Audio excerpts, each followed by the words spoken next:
Salut la merveille époustouflante, j'espère que tu vas super bien. Donc dans ce live, je vais te causer de comment être plus doux avec toi.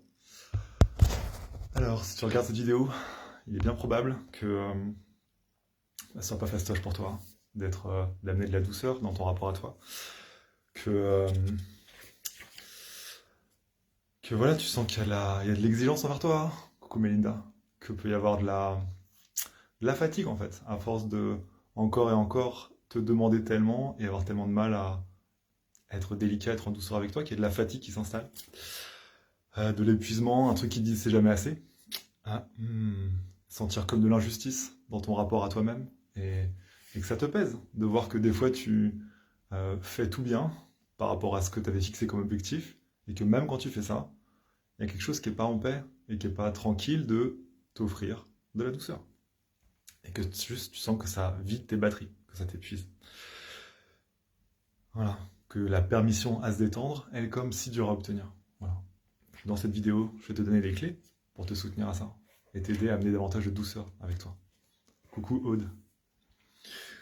Ok, alors la première chose dont je vais te parler, la première partie de ce live, c'est comment savoir ce qui nous fait du bien. C'est la base, parce que sinon c'est un peu difficile de se le donner.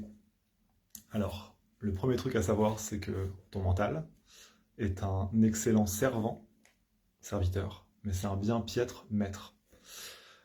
Et du coup, c'est vraiment important de le remettre à sa place en fait.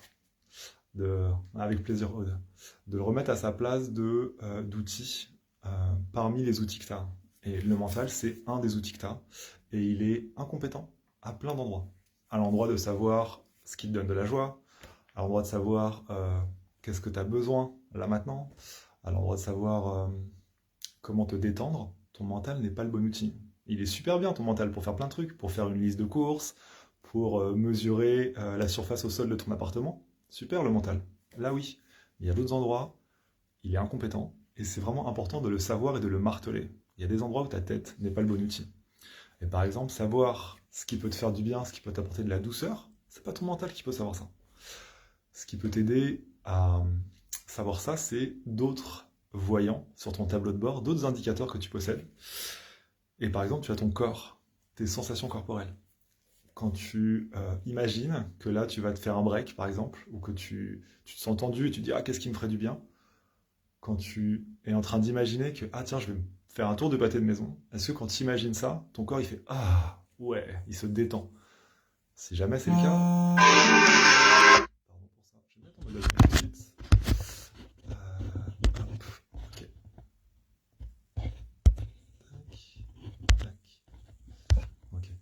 Donc je disais, ton corps est une de tes sources d'infos.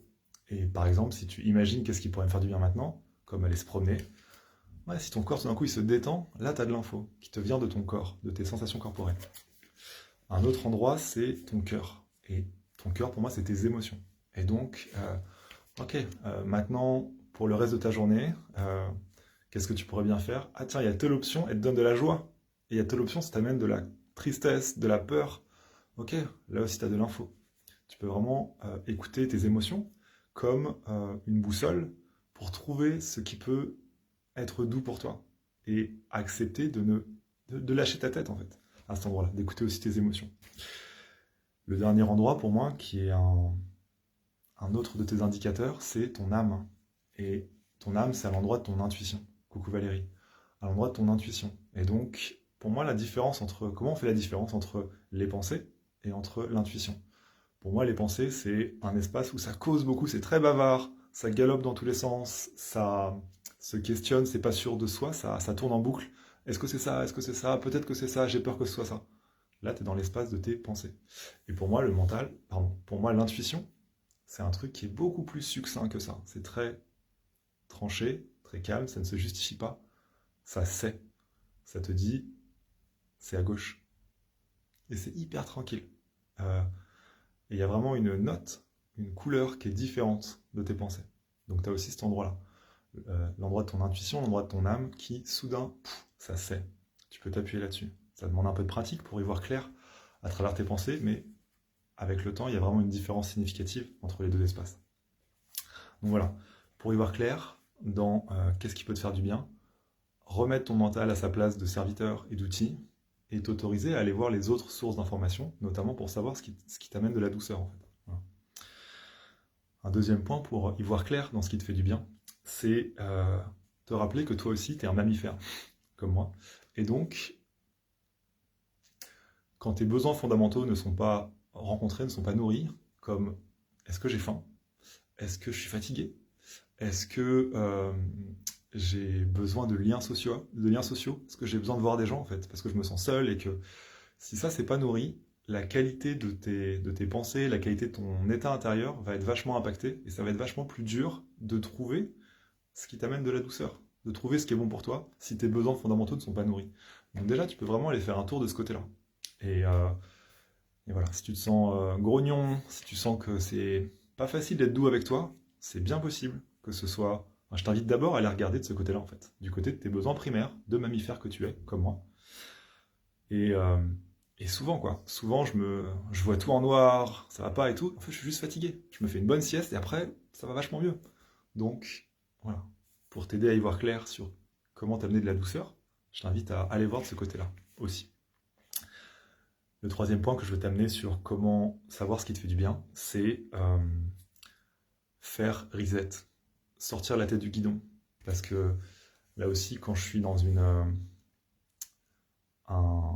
lancée, en train de faire un truc où je sens que je m'acharne un peu, ou, eh ben, ça peut être vachement dur à ce moment-là de dire ok, qu'est-ce qui me ferait du bien? Parce que je suis encore la tête dans le guidon et il y a besoin pour moi, pour y voir clair, de faire reset, de réinitialiser la machine. Et pour moi, ça passe par sortir. Sortir la tête du guidon et donc sortir littéralement. Moi, je me fais un tour de pâté de maison et tout d'un coup, j'ai beaucoup plus de clarté sur ah ok, en fait, j'en suis là, j'y vois plus clair. Et ben, à la fin de la journée, c'est plutôt ça dont j'ai besoin et c'est ça qui me ferait du bien. C'est ça qui m'amènerait de la douceur. Donc aussi, être attentif, attentive au moment où tu peux être comme ça dans une lancée un peu tendue à l'intérieur. Et quand tu es dans cette lancée, dans cette tension intérieure, c'est dur d'y voir clair.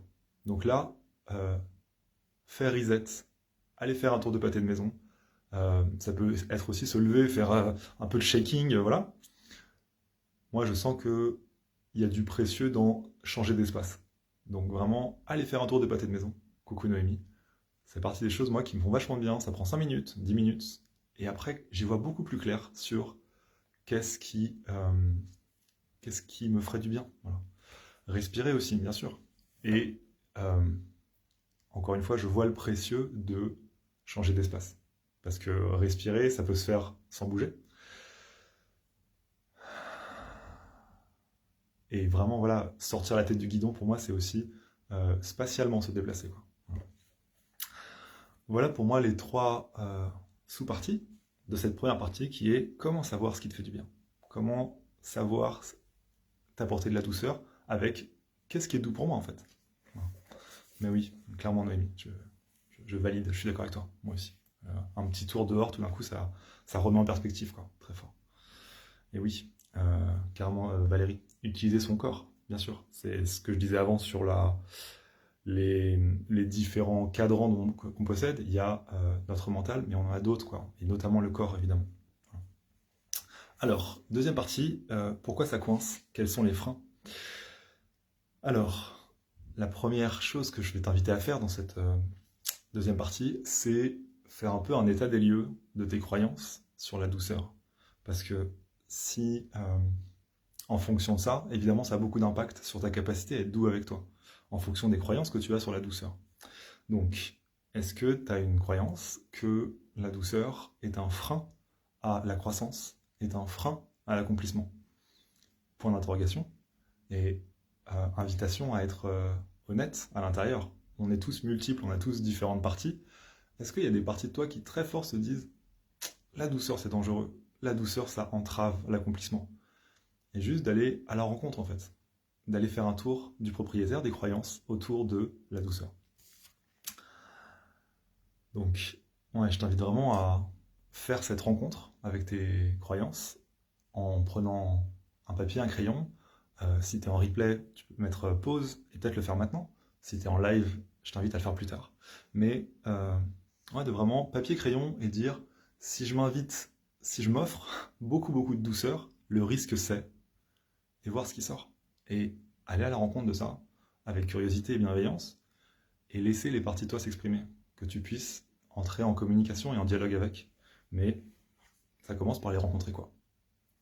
Voilà, bien sûr, Noémie, qu'il y a douceur égale faiblesse, c'est un classique de ce qu'on nous inculque dans cette société qui nous invite tellement à dépasser nos limites, à nous forcer, qui est un toboggan vers le burn-out, hein, on en a déjà parlé. Mais bien sûr qu'il y a cette croyance que la douceur génère de la faiblesse. C'est une croyance qui est répandue culturellement, pour nous modernes, occidentaux modernes, bien sûr. Ok. Donc dans cette deuxième partie, pourquoi ça coince, quels sont les freins? Deuxième sous-partie, c'est d'où ça vient. Pareil, dans cette volonté de rencontrer ces parties de toi, un truc hyper précieux, c'est de faire un peu de l'archéologie à cet endroit-là. Donc, est-ce que tu reconnais de la parenté? Est-ce que tu vois des gens dans ton entourage d'enfance qui parlaient comme ça? Les croyances que tu as déterrées là. Est-ce que tu vois que, mais oui, bien sûr, mon père me parlait comme ça. Ah, mais bien sûr, ma sœur arrêtait pas de dire que j'étais feignant dès que je m'asseyais pour respirer 5 minutes. Est-ce que tu vois la généalogie, d'où ça vient?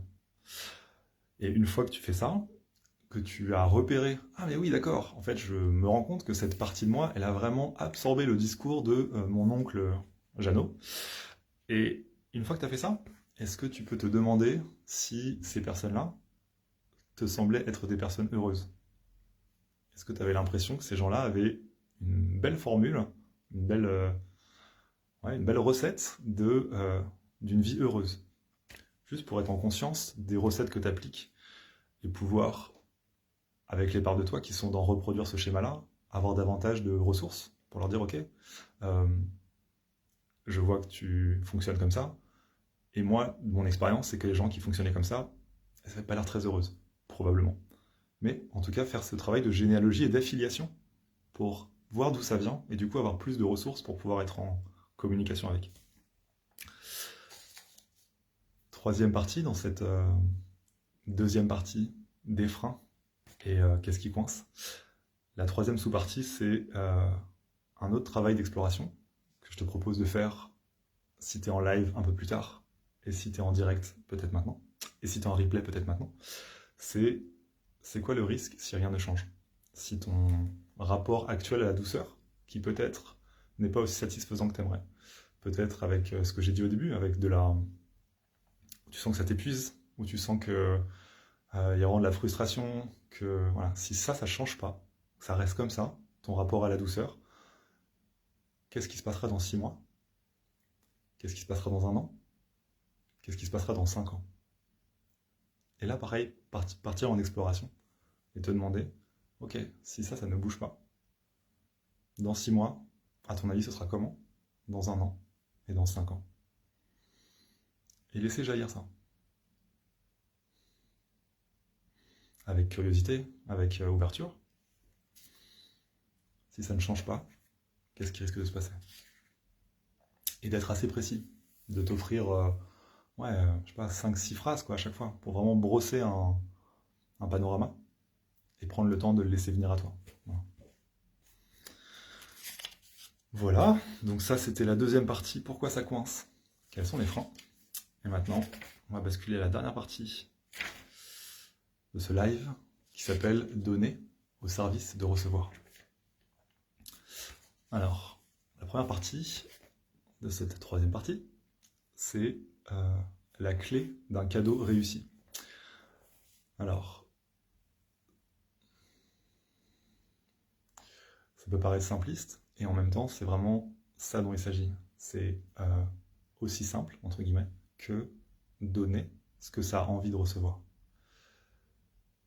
Je me souviens, avec mon père, il y avait vraiment un schéma récurrent qui m'attristait et qui m'énervait aussi. C'est que à chaque Noël, à chaque anniversaire, il me donnait des cadeaux qui lui faisaient plaisir à lui, où lui, il trouvait que c'était bien, mais il n'y avait vraiment pas d'exploration de mais est-ce que moi, ça me fait plaisir en fait? Et donc du coup, c'était des cadeaux qui me plaisaient pas, et où lui, il était déçu de voir que ça me plaisait pas. Mais il y avait vraiment un truc de de base qui buguait, coucou Franck, un truc de base qui buguait dans l'équation, c'est je donne sans écouter ce que ça veut recevoir. Et là, forcément, ça coince. Forcément, ça marche pas.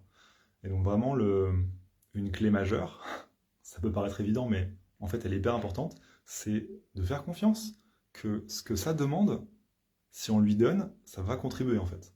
Que si on donne ce que ça souhaite, ça va être au service. Et c'est vraiment ce shift-là à oser en fait. Lâcher, essayer de lâcher, le mental qui se dit non, non, ça demande ça, mais si je donne ça, c'est mieux, parce que là, c'est le mental qui fait un braquage. Et juste de faire confiance. Ça demande ça, je donne ça. Basta, et ça peut être aussi simple que ça. Et donc, est-ce que c'est possible d'essayer ça en fait? De faire l'expérience. Qu'est-ce qui se passe quand je donne ce que ça a envie de recevoir? C'est la base du consentement aussi. C'est en tantra, dans toutes les interactions amoureuses, dans la vie en général. C'est hyper important d'être au clair de ce que veut l'autre avant de lui donner. Parce que si on lui donne un truc qu'il veut pas, ça marche pas. Ou si on lui prend un truc qu'il veut pas donner, ça marche pas non plus. Donc, est-ce qu'on peut s'appliquer ça à soi-même et être en humilité devant « Ah ah, ça demande ça, je le donne !» Et puis c'est tout. Voilà. Donc, la première partie, c'était donc la clé d'un cadeau réussi. Et en fait, oser donner ce que ça veut recevoir. Voilà. Et faire cette expérience-là. Voilà. La deuxième partie de cette troisième partie, c'est la douceur est le socle primordial. Ça commence par là en fait. Et comme par hasard, après c'est une façon de le voir évidemment, mais notre vie d'être humain, elle commence par de la gestation. Elle commence par du cocon, par de la chrysalide, du doux, et c'est ça le socle fondamental. Et l'expansion, elle vient d'abord de ce moment d'intériorité. Elle vient d'abord de cette douceur intérieure. Et à l'échelle de nos vies, c'est pareil. L'énergie qu'on utilise toute la journée, elle dépend directement de à quel point on se repose la nuit. C'est de là qu'on va avoir du carburant. C'est la base en fait. Donc si on ne nourrit pas la base, on va pas pouvoir se déployer dans la journée. C'est vraiment le socle fondamental, ça commence par là. Ça commence par la douceur. Et à force de douceur, les batteries sont pleines et naturellement, il y a du jaillissement qui arrive. Naturellement, il y a de l'envie d'aller au monde. Naturellement, il y a de l'envie de sortir du lit parce que ça y est, on est assez dormi et qu'à un moment donné, il y a envie de faire des trucs. Et que ça, vraiment d'observer que ça arrive quand les batteries sont pleines, les batteries de douceur. Donc, vraiment, c'est le socle fondamental et se rappeler ça. Ça commence par là. Le mouvement commence par là. Et bien sûr qu'il y a de l'activation, il y a de l'énergie qui peut arriver dans le fait de faire. Si par exemple on prend une douche froide, si par exemple on se met à faire du sport pendant 2 heures, on peut vraiment sentir que le corps il est activé par quelque chose d'un peu de l'ordre de l'adversité, de l'ordre de quelque chose qui met en branle et qui n'est pas de la douceur. C'est vrai, mais ça c'est permis parce que déjà à la base, le métabolisme et le corps est en bonne santé parce qu'il se repose en fait. Donc tout ça vraiment rappeler le fait que le yin, la douceur, c'est le socle fondamental, c'est de là dont ça part. Voilà. Et que sans ça, ça ne fonctionne pas. C'est la base en fait, vraiment. Le dernier truc, c'est le fait que la croissance, elle nécessite les deux polarités en fait, et du yin et du yang. Que oui, il y a besoin de difficultés dans la vie, oui, il y a besoin dans les challenges, on se dépasse nous-mêmes, bien sûr, et il y a besoin de ça pour grandir. Les épreuves nous amènent à grandir. Mais encore une fois, le fait de surcharger le côté épreuve, le côté tension, nous casse en fait. Ça ne peut pas fonctionner. Il y a vraiment besoin de cette alliance des deux. Et si tu regardes cette vidéo, il est bien probable que dans le côté mise en mouvement, objectif, volonté, te pousser, c'est pas à cet endroit-là que tu as besoin d'en mettre plus. Donc vraiment, je t'invite à t'autoriser à amener davantage de douceur dans ta vie et à reconnaître ça comme étant l'outil le plus efficace pour pouvoir accomplir des choses en fait. Parce que l'élan de mise en mouvement, tu l'as déjà. Et ça va être impossible de faire ça si tes batteries sont vides. Donc d'abord remplis tes batteries, vraiment, vraiment repose-toi, amène de la douceur, et alors de là le jaillissement va arriver naturellement. Le dernier truc aussi que je voudrais te dire, c'est donner au service de recevoir. Vraiment ce truc essentiel pour moi en tantra que j'ai appris, c'est le yang, il est au service du yin. La direction, où est-ce qu'on veut aller, ça démarre avec recevoir, avec ce qui est sensible en toi et qui dit waouh, dans cette direction-là, ça m'appelle, waouh, j'ai eu telle intuition, je veux aller par là, mais d'abord j'ai reçu, ça vient de là, et ensuite le yang met en mouvement tout ça. Mais c'est dans ce sens-là, c'est pas la partie en toi qui aime structurer, la partie en toi qui aime agir, qui fonce tête baissée sans écouter ton yin, sans écouter ta sensibilité, parce que là, c'est pas dans le bon sens, et là, vraiment, tu te blesses en faisant ça. Et tu te retrouves à t'épuiser, parce qu'il y a quelque chose qui est déconnecté. Tu te mets à accomplir des choses et à te forcer sans écouter les envies en toi, la sensibilité en toi. Et vraiment, l'ordre naturel, c'est ton yang qui est au service de ton yin. Voilà, voilà la splendeur. Eh ben écoute, j'ai fait le tour de ce que je voulais te raconter dans ce live, autour de comment t'autoriser à être plus doux avec toi.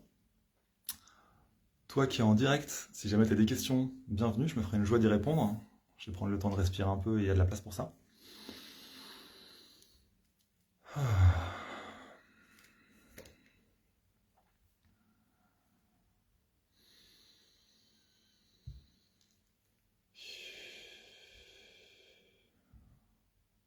Que tu sois en direct ou que tu sois en replay, si tu veux te prendre quelques respirations, c'est toujours bon à prendre.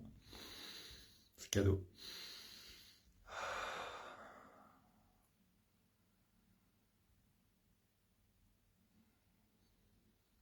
Ouais, avec plaisir, Aude. Ben, je vais aller vers la conclusion. Si jamais tu es en train de taper une question et que, voilà, bienvenue à elle, j'y répondrai juste après. Donc, j'espère que ça t'a nourri, la splendeur. Je te souhaite une journée très très belle. Si jamais tu veux aller plus loin avec moi, je te laisse me faire un message. Ce serait une joie de t'accompagner sur ta route, de te soutenir à être encore davantage dans un rapport avec de la douceur envers toi. Sur ce, je te dis à la prochaine et je te souhaite le meilleur. Salut la beauté.